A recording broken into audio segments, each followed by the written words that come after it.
எல்லாருக்கும் வணக்கங்க. இது ஒரு சிம்பிளான அறுவடை.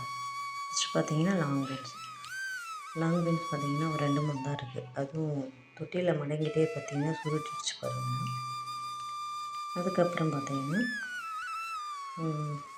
வெண்டை, எனக்கு தந்த வெண்டை பாருங்கள், அங்கே அங்கேயும் அப்படியே நீட்டாக காய்ச்சிருக்கு பாருங்கள். எல்லாம் செடியெல்லாம் ரொம்ப நாள் ஆயிடுத்து, ஆனாலும் கூட நிறைய காய்ச்சிட்டு இருக்குதுங்க. ஆனால் ஹைட் மட்டும் கம்மியாயிடுச்சு. அதுக்கப்புறம் பச்சை வெண்டை, ஏன்னா எல்லாத்தையும் ஒன்று ஒன்றா எடுத்துகிட்டு இருக்க முடியாது இல்லைங்களா, அதனால் பச்சை வெண்டை ஒரு 2, 3 அதை எடுத்துக்கலாம்.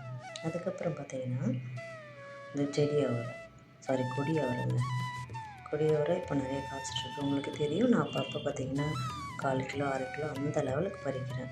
அப்புறம் இங்கே ஒரு எண்ணெய் தந்த வெண்டைங்க, அதை பறிக்கலாம்ல, அதையும் பறிச்சுக்கலாம். நான் அறுவடை பண்ணேன். இது தண்ணி ஊற்றுற பக்கெட், இதில் தான் அறுவடை பண்ணேன். போய் லைக் பண்ணி ஷேர் பண்ணி சப்ஸ்கிரைப் பண்ணுங்கள்.